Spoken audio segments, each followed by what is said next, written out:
kind of like struggling a little bit, you're tired and, shots aren't falling. What does it take to kind of keep your mindset in a place where you just keep shooting, don't get frustrated, don't let the game kind of get to you until you can get going?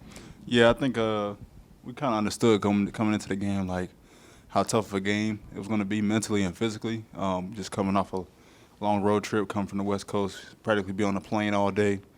And we knew that, it was a possibility that, we might struggle a little bit offensively, but I think defensively, through most of the first half, I think we played great.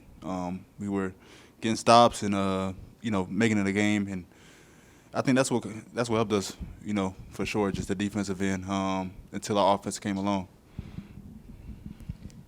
On Media Day, you had said that you were excited to be a part of winning and impact winning and join this organization. Now we're almost halfway through the season. Celtics are now in the second seed in the Eastern Conference. What has it been like for you to be a part of so much success? And is it kind of what your expectations were? Or just like what's been acclimating to this organization been like for you? It's been fun. Like I said, each game is something different. I think, just trying to find the ways I can impact the game.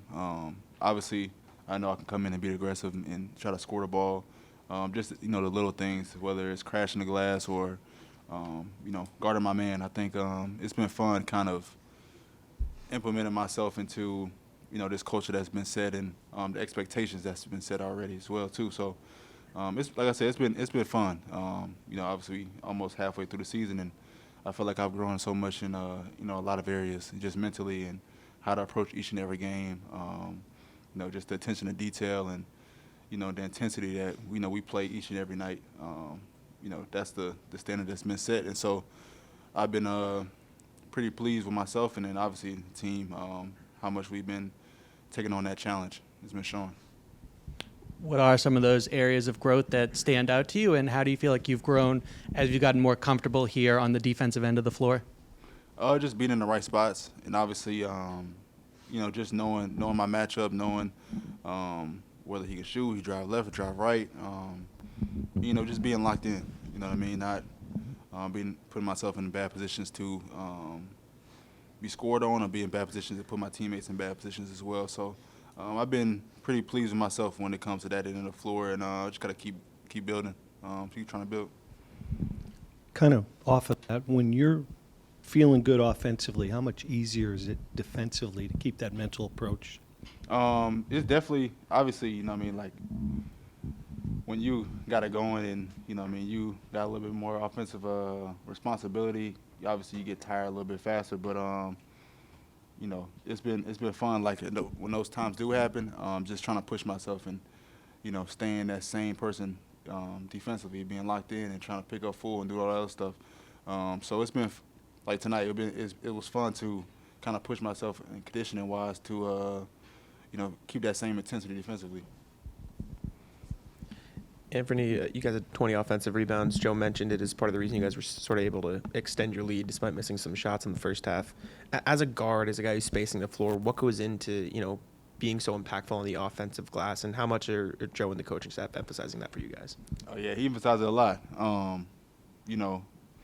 For me, like, that was one of the things that I had to adjust to was just crashing the glass. And usually I'm always the first guy back. I'm always above the break, and so sometimes now I'm in the corner a lot more, spacing the floor. I just naturally trying to figure out to just run through the nail, run through the free throw line, and a lot of times I found myself a couple times the ball coming right to me. So it's just those type of plays, finding ways to give us another possession. I think that, like I said, it helped us out a lot today.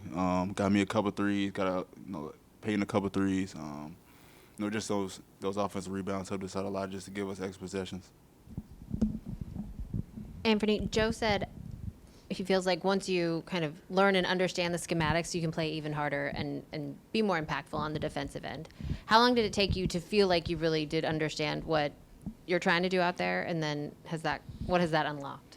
I think, honestly, I'm still trying to figure it out as well. But I think when you understand like how we want to play each and every night, and you're doing it each and every night, I think you find ways to impact the game, in your own way, whether it's finding a moment to pick up full and get the ball handlers out, get the ball out the ball handlers' hands and make somebody else bring it up, and that just disrupts the play. Just figuring out ways like that to, make an impact on the game, whether it's just something little like that or something big as getting a steal or getting an offensive rebound, stuff like that. So it's been fun trying to find my way into like how to make a hustle play or make plays on the defensive end and offensive end. We call them Tommy points on NBC Sports Boston. I do. And then offensively, when you do have it going like that. Thank you, Gary. Do you do you like when you can manipulate the defense, do you kind of revert back to the Portland days, or like how do you draw on your past experiences to be able to continue to dominate?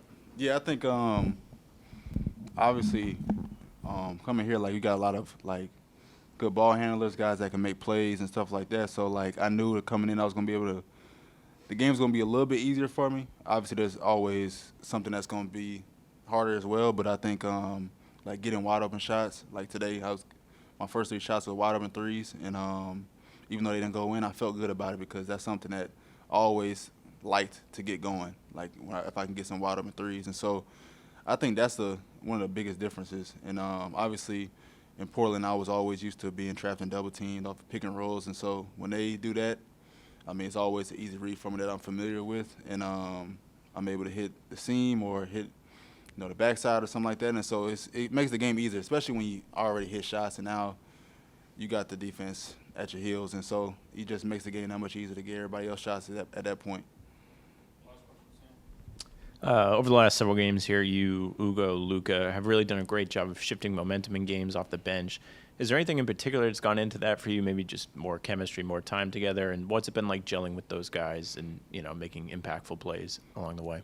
I think it's just growth throughout the season. Obviously the beginning of the season, I feel like we were still kind of figuring out, the system and stuff like that. And so I think now, like, we come in knowing that we got to do whatever it takes to, get ourselves back in the game, keep the lead, extend the lead, or get back into the game. And so I think when we come in there, we're willing to do whatever it takes to, be positive in that aspect when we come in the game. And so we just been trying to figure out ways to do it. And each game is different, whether it's Luka getting offensive rebounds, screening for everybody, or just being a presence in the paint defensively. And Hugo just gonna go out there and run around. That's all I say. That's what I tell him, is just he run around just making plays, finding a way to impact the game. And so that's what we need from him. And so I think we've been doing a pretty good job of doing that.